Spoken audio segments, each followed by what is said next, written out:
Hello, I'm Richard Greenwald. I'm the Dean of the Meditz College of Arts and Sciences, and welcome to the Dean's Series on the Future of Work.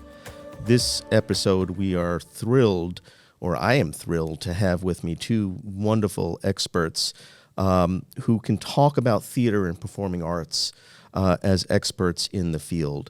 We have the great fortune of having Cheryl Wiesenfeld, longtime friend and supporter of Fairfield University, and especially our Quick Center for the Performing Arts, and scholar Sean Edgecomb.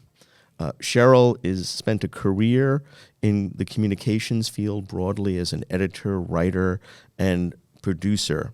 It is as producer that she has over 20 productions commercially, both on and off Broadway. She has won numerous honors and awards, including an impressive 4 Tonys. Collaborating with the Quick Center for the Arts, located on this campus, Cheryl continues to produce and create a series entitled Theater That Changes Our World, a program that shines light on issues in our society that need to be illuminated and examined closely with the hope for lasting change. Just this fall, Cheryl co-produced the revival of Art, which continues to sell out in the Music Box Theater on Broadway. Sean Edgecomb is an associate professor of theater here at Fairfield University, where he also serves as director of the Arts Institute. Prior to his joining Fairfield, he served as a professor and faculty member at the University of Queensland in Australia and the Graduate Center at the City University of New York.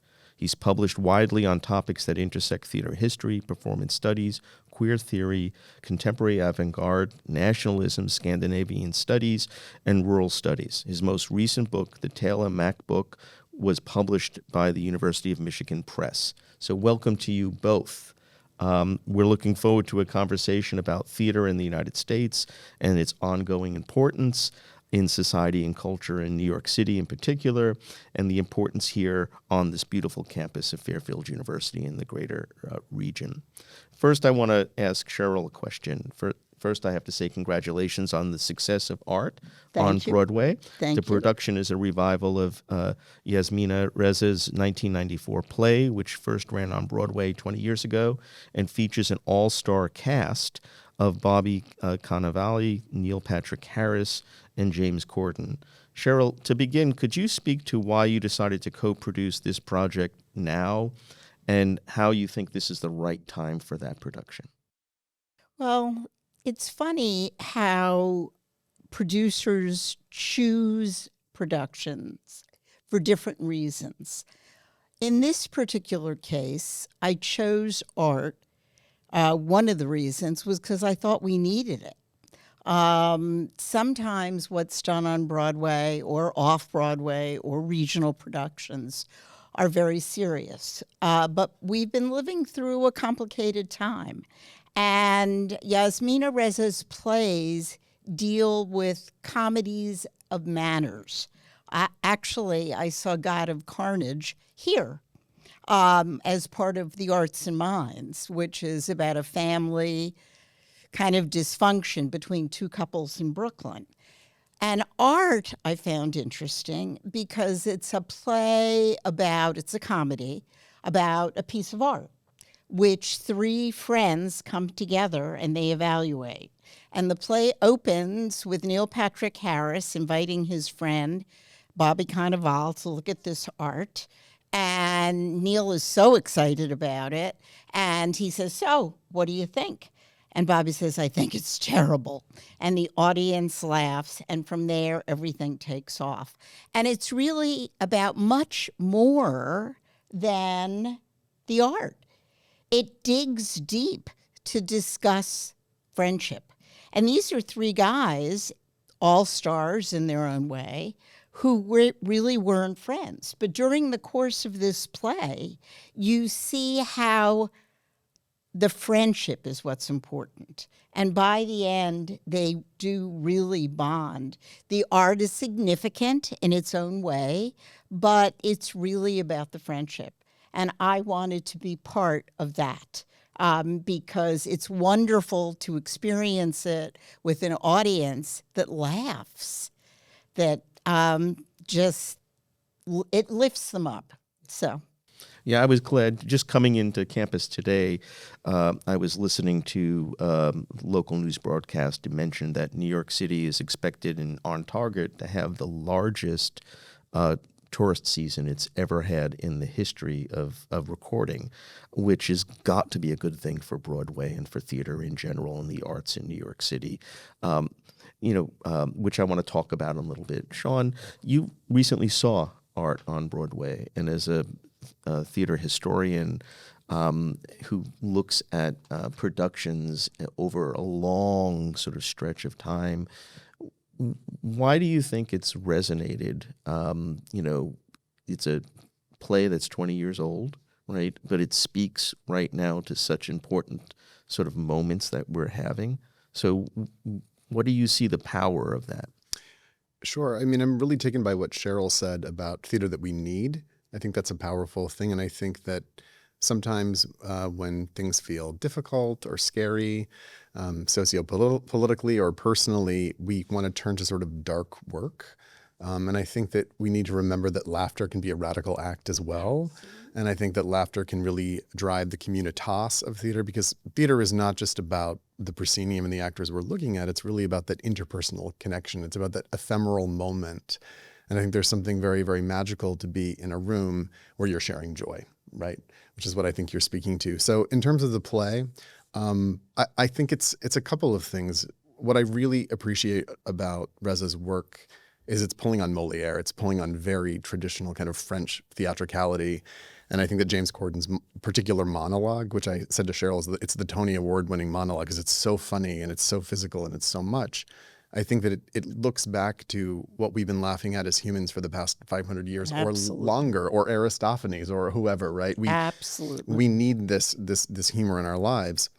But I also think the play, it's interesting because it's about a physical work of art, and friendship, obviously, but it's centered around this notion of a blank painting, or is it blank? That's the question of the work.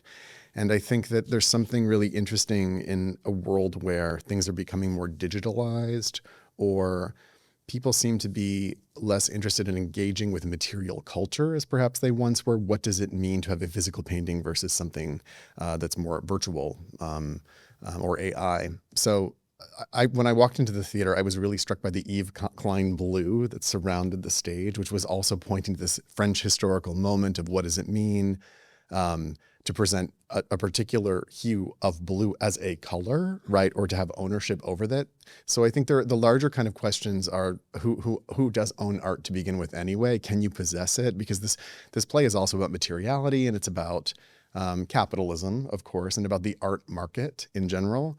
So I think that what I love about it is I think that also it quite cleverly, or maybe in a Molière-esque way, it's commentating also to the audience that is there, right? Because the other thing to be really transparent about is these tickets are very expensive, and only certain people can attend this production of celebrity power in New York. So I think it's funny to think about some of these people coming from the Upper East Side and the paintings in their homes as they come to think about this particular work. And we're also, I just saw it a couple of weeks ago, but we're going into the kind of art fair season in New York as well, which is Right.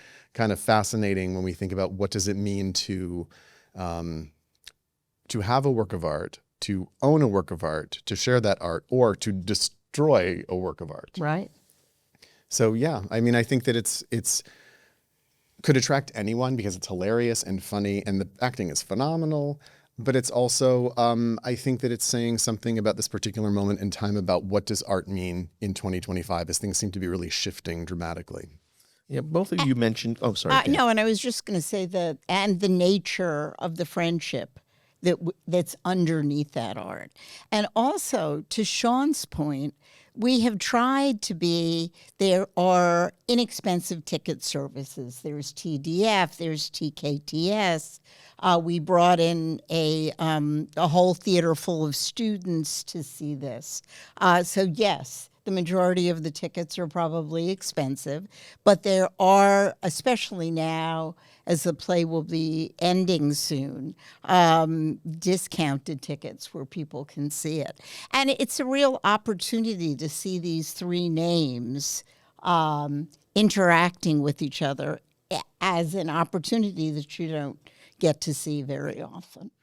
Yeah, I was thinking about the conversation today, and particularly in light of all the transformation in the entertainment industry, particular film and television broadcast with AI. And there's something, unique in what I see in theater is it's still physical. It's still sitting in a dark room with strangers with your attention on something, right? And you mentioned that that this is art that we need now, and I wonder if you can talk a little bit about the now in theater. What's happening right now? I'm sure Sean can talk about this too, but the thing that I love about theater and that I've always loved about theater is the community. And that's one of the things that I think is successful about art, that you go in, it's going to be funny, but you don't realize how funny it really is. The lights go down. You might have had a miserable day. You had traffic coming into the city. The train was late. You finally ease into your seat. The lights go down, and the reality is entirely different. It's almost spiritual. You're with a group of people, and that kind of experience doesn't happen very often. So it's the community. It's a community experience. And I think that we all crave that. Yeah, I think that's right. And I also think that there are so few places where we don't check our phones every 5 minutes in this day and age, that to go to a theater and to feel really cocooned almost within this group of people and to share those special feelings. And also, I think there's something so magical about theater because it is ephemeral and it's never the same. It's always that particular special moment that you share. And that's what I take with me, I think, when I think about the plays that I've seen. And I say to my students every semester, I don't care so much if you liked the play. That's not an interesting question so much for me, but I do care that it made you think and that it moved you, or you disliked it greatly, but then to critically comprehend and think about why it made you have those feelings, and perhaps to share them or encourage other people to see that production and talk about it. Like, I love talking to Cheryl because it's always this exciting kind of frenetic moment of things that we've seen and shared. Back at you. No, that's absolutely what Sean says is absolutely right. It's so important to be engaged in some kind of way. It's almost like if you drive a stick shift, right? When the car goes into gear, you see something and maybe the first 10 minutes, the first half hour doesn't affect you. And then you're so moved that you're experiencing what's on that stage along with everybody in the room. It's really very magical, I think. In answer to your question about what's happening, it's fascinating to me that I think what's happening is the more things change, the more they stay the same. And I had a very good friend who was an actress and a director on Broadway. She passed away in her late 80s. She was friendly with Katharine Hepburn and Eva Le Gallienne and all these. She was a real character, very crusty. And the way that she would talk about theater in the 50s and people that she knew and the things that she did, it's the same. It's the same. It does change.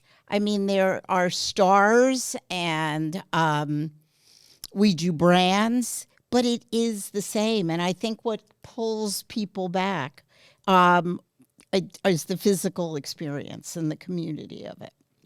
There was a period of time during COVID, in the depths of COVID, where there were proclamations about the end of Broadway, and it rebounded back. And, this year, as I said, they're looking for one of the largest sort of tourist seasons with the largest ticket sales in the last couple of years. How does that affect, as a producer, when you're thinking about what's next, right? Knowing that it's a fickle market, and expensive. Yes. Yeah. Really expensive. And, 10 to 20% might recoup and be successful, but the rest don't. And budgets are increasing. So we're talking about budgets for a Broadway musical that start at $15 million and go up to $40 million. You have to, at least in my case, you have to follow your instincts. I know for me, when I first got involved, my first production in 1998 was the Waverly Gallery. And I chose it. It moved me. And I used to pick productions that, ooh, I like what this is, or I like some of the people that are involved, and ooh, what a great director. And after a few projects, I said, you know what? I have to figure out for me personally what I'm trying to say. What is my personal mission? Why am I doing this? And that was very helpful in terms of putting me on the road. So in terms of the kind of things that I'm choosing things that I think have a larger audience. I'm choosing things that I think are universal. Doesn't always work. There are certainly failures. I'll give you one example. I'm a producer of Buena Vista Social Club. And the reason I chose to do it, I saw it at the Atlantic Theater Company, and those lights went down, and it was as though I was in a Cuban in the middle of Havana, and we all had Cuban cocktails. It was unbelievable the way people were responding. And I think that was because, in terms of a Cuban Latin audience, they really hadn't had something that they could call their own, that was home. So for me, I'm trying to do things like that. And so far, we've been gratified. It's been successful. So I think that's exactly right. We all want to see ourselves represented, right? And I have some Cuban friends who are very taken with the production for just the reasons that you're speaking to. And I also think that, theater is a mirror always. And, it may be a cracked mirror and it might be a melting mirror or anything else, but it is in some way always reflecting what's happening around us. So I think that is why it is so universal. There's something that we can connect with this at a most basic, almost ritual human level. Now I get to ask this question of both of you. What are you looking forward to seeing in the theater coming up? What's on the horizon that you can't wait to sort of get in a dark room and partake? Ooh. I guess what am I looking forward to in the spring? You go first. So there's a production at Bedlam Theater Company right now that I really love Bedlam's work. They're a small theater company. I first saw them in 2023, I think. And they did a play called The Good John Proctor by Taylene Monahan. And it was in a high school in the Lower East Side. It's a little theater with some sort of celebrity star power to it. But I was just so impressed with the quality of the work in the small space and the commitment of the actors, but also it's a brilliant feminist play, rethinking not only the Salem witch trials in a very contemporary vernacular, but also I think it has a whole sort of like interesting, did you see it on the notion of Arthur Miller writing The Crucible and who has the right to then take the formation of these voices and words. And I just sat next to Eric. Okay, yeah. I was at a benefit, and a friend of mine, Eric Tucker, is the artistic director, and they do really wonderful stuff. Yeah. So there's a production of The Yellow Wallpaper currently happening, which I believe is extending. So I'm really trying to get to that because I think it's a brilliant 19th century story by a Connecticut author, of course, Charlotte Perkins Gilman. But I also have a very particular sort of connection to it because I live in Norwichtown, Connecticut, in an 18th century house. And the house purportedly where the story was written is just across the 18th century meadow from my house. So I can look at it and see it. Oh, that's great. Yeah. So it's what I'm thinking about actually is this a text that might work in my little community in terms of theater making and to kind of build that constellation to New York. And I really love the trend of very intimate plays as well. I love huge Broadway plays, and I love a play where there are 10 actors and 3 audience members. And there's something super compelling about it. I think thinking about in terms of musicals, I was hoping The Purple Rain was going to come in, the Prince musical. Just and also I'm a part of it, but it was in Minneapolis where he grew up. He's such an iconic character, and his music is beyond being brilliant. But the reviews were not very good, so it's not going to come in this season, which is okay. But I like shows that bring in a variety of audience members. The other thing that I'm looking forward to, which I'm also attached to, is Dog Day Afternoon, which I love that film.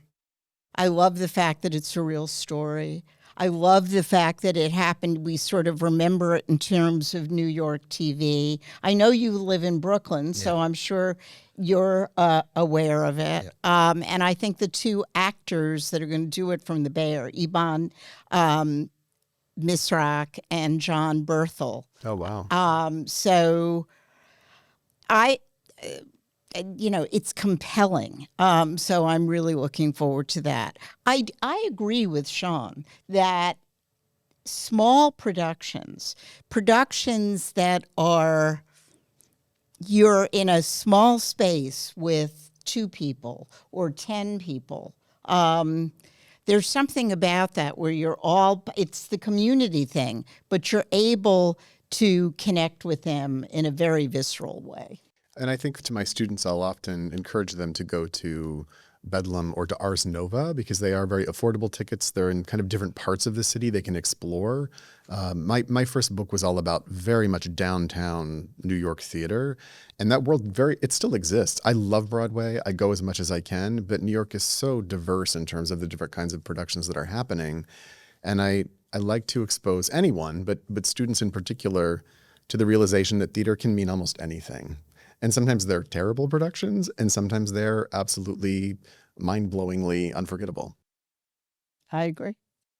So turning it back to our students, right? Sean, you work with our students in theater, and Cheryl, you have as well as, coming in from the outside, bringing your plays and productions to campus. I mean, what advice do you have for students who are interested in careers either on stage or off stage in the industry? I mean, how can they prepare themselves for where the industry is going, right? As you're looking out in your crystal balls. I think, and I don't think this has changed. I speak to groups and have spoken to groups in schools in the past. I think the most important thing is to be a sponge, to read, to watch TV, to go to films. Figure out what it is exciting to you. Figure out what makes you move.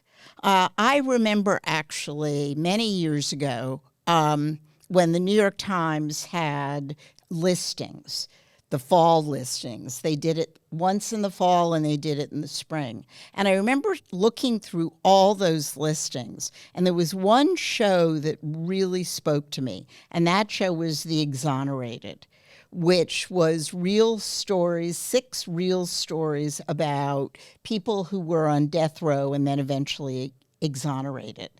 And I pursued it. I knew no one.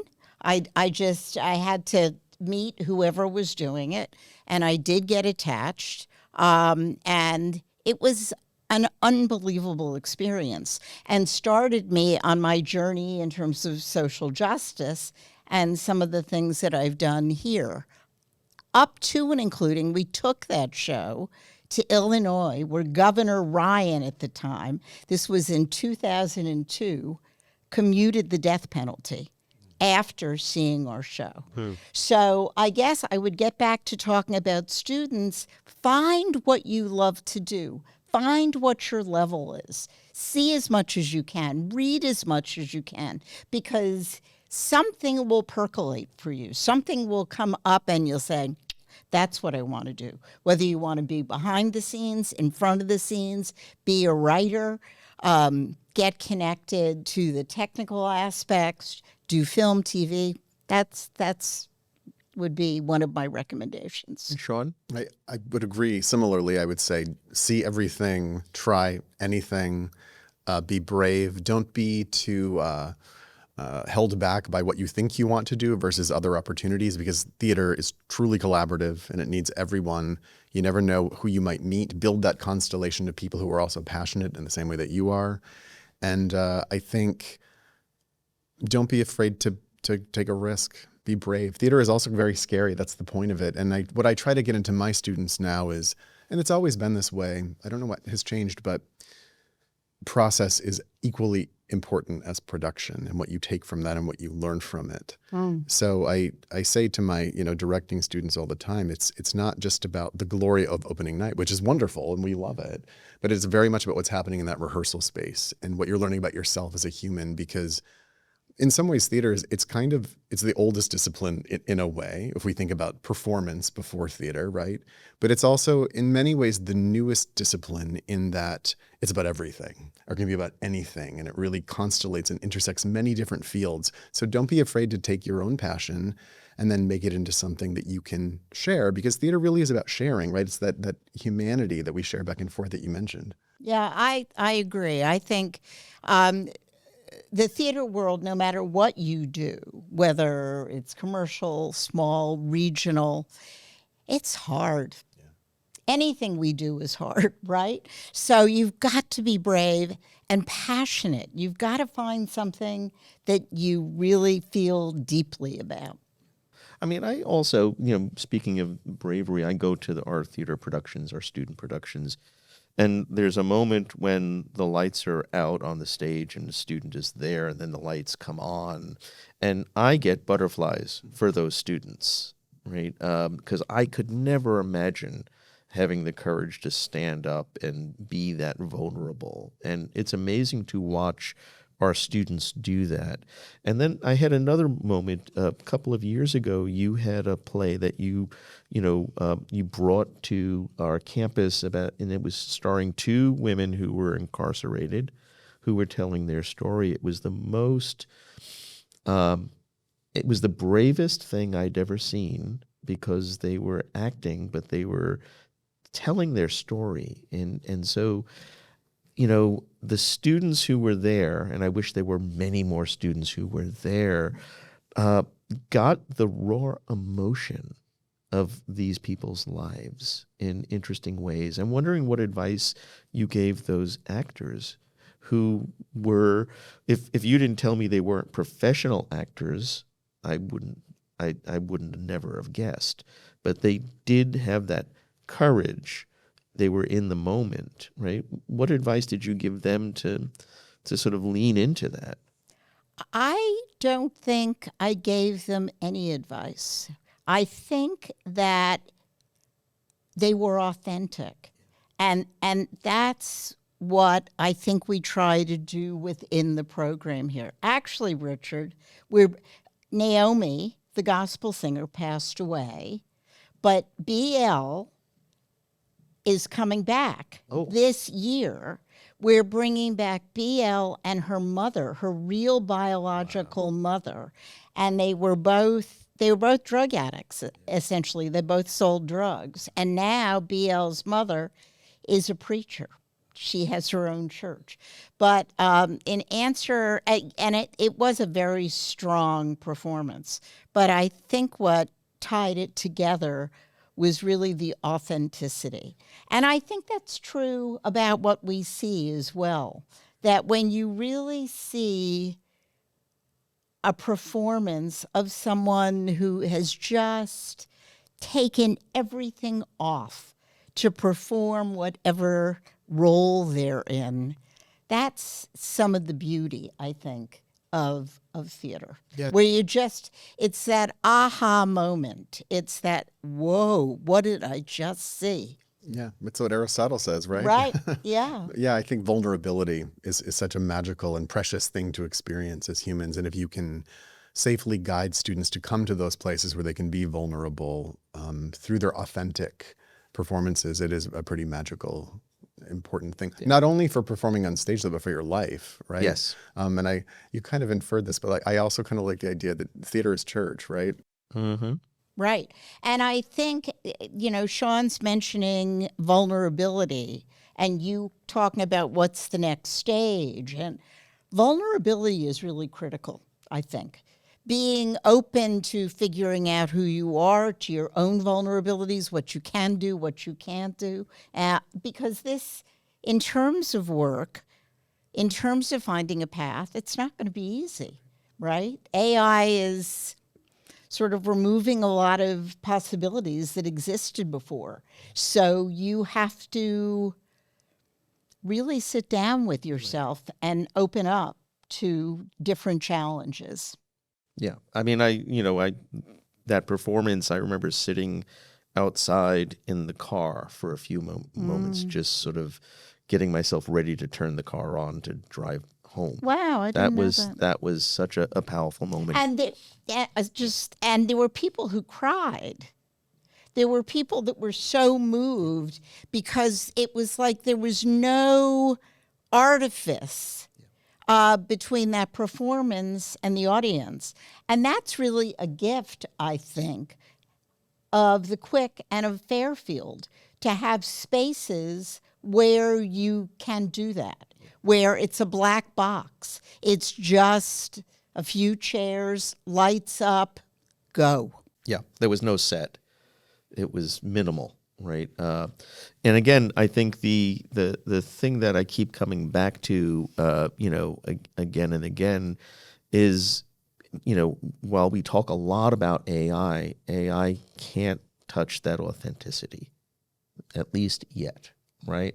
So hopefully never. Yeah, and I do think there's there's a craving that folks have for authenticity, right? That drives culture in some interesting ways. So, looking at what's on the horizon, what are some of the things you're looking forward to? What productions on campus, off campus, are you looking forward to coming up? So this spring, I'm very excited. We're doing a large collaboration that has not yet been attempted, to my knowledge, at Fairfield. This is my third year. But at the Quick Center for the Arts, the Glee Club and the theater program and the Quick Center are all collaborating on a staged in-concert version of the musical Big River, which is Huck Finn. And it was selected for the semi-quincentennial for America at 250 and all the programming at the campus, but also, of course, because Mark Twain is a Connecticut resident, or was at one time. And so the most exciting thing about this production, other than all of the collaboration, which is always great for students and also for faculty, is we're bringing in 6 professional actors to work with the students. So it's going to be a kind of a master class production in that way. And I hope that it will be a modeling and mentoring experience for students. But beyond that, I think it'll be a great community event. I think the Quick 700 seats, the Kelly. Yeah, so it should be large audiences, and they do such a great job at the Quick anyway, but I know that Lori Jones is working hard to do and plan different kind of engagement events around the production as well. My sort of directorial concept I won't talk about too much, but it's very much thinking about daguerreotypes and photography in the 19th century, and thinking about who was photographed and who wasn't, and how sometimes those images tell certain stories and perhaps leave out other stories. Yeah. No, it's a large ensemble. I mean, if I'm right, it's about 80 students. I think the Glee Club's close to 100 now. Okay, so Wow. it's the largest. I've been here 9 years, and that's the largest production involving students. I can't wait for it. I know you're all nervous pulling something like this off, but I just sense it's going to be great, and it's very part of the large exciting. programming, Really. right, Cheryl? I've been so impressed by the work that the Quick has done and the Eliasoff Center now. I'm very excited about seeing Ken Burns, especially in our 250th year. The selections have been fantastic. And I love some of the simple things, the National Theater productions that are, filmed. Right. And you can't see them in any more spectacular, simple way. You sit in your seat and it's like they're playing to you.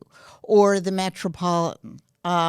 There's such variety in terms of the dance or jazz or the speakers from previous years up to and including today. And I feel like it's a real gift that I have a program too that can appeal to students and others that's small. It's just a small, more intimate play that talks to social justice. Fairfield and the Quick and what is being done here is a gift. It's a gift to us locally, but also, I think, in the larger world. So it's wonderful. We certainly think so, and we're glad to hear you say that. And Cheryl, I want to thank you for being such a part of our community, being a member of the Medits Advisory Board, being involved with the Quick for as long as you have, being part of the Bennett Center, family as well, for programming. I think our future looks very bright here. I can't wait to see the next set of productions that you're going to be involved with and bringing to our campus. And again, one of the things that we're always looking for is that sort of human flourishing, right? So many places are looking for that large audience, the big event.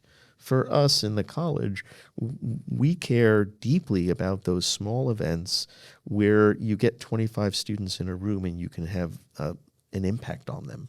They go away thinking about something differently, right? That has a lot of resonance for them, right? So looking for those kinds of moments. Thank you. I just want to share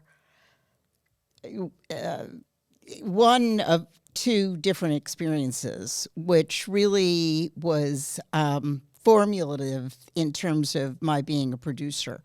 I was involved with a play called In the Continuum with Denai Guerrera, who has since become a Hollywood star. She was on The Walking Dead, and Nicole Salter. They wrote this play when they were NYU graduate students, and it's a play about the HIV continuum. One was a newscaster in Zimbabwe, Africa, and the other was a student in LA. And it was just the two of them. And it got very good reviews off Broadway, primary stages. I love primary stages and was involved with them quite a bit through their artistic director. Anyway, long short, we took this play to the Baxter Center in Cape Town, South Africa. And the play did a tour, not with Denai and not with Nicole. And one night we did the play in front of an audience of 100 women who were all HIV positive and had never seen a play. Wow. And just telling you about this, it was unbelievable. That theater was hot, but it was hot, physically hot, because these women had never experienced, they lived in the townships. And this was their life experience, in addition to the fact that they had never explored or seen something culturally moving like that. So that's what theater should be. We should bring people in to experience things so that it can open up and change their life experience. Yes, that is the hope. And thank you again both for being here. It's been a pleasure, my pleasure in particular, to have you here. Thank you. And again, thank you for tuning in to the Dean series on the future of work.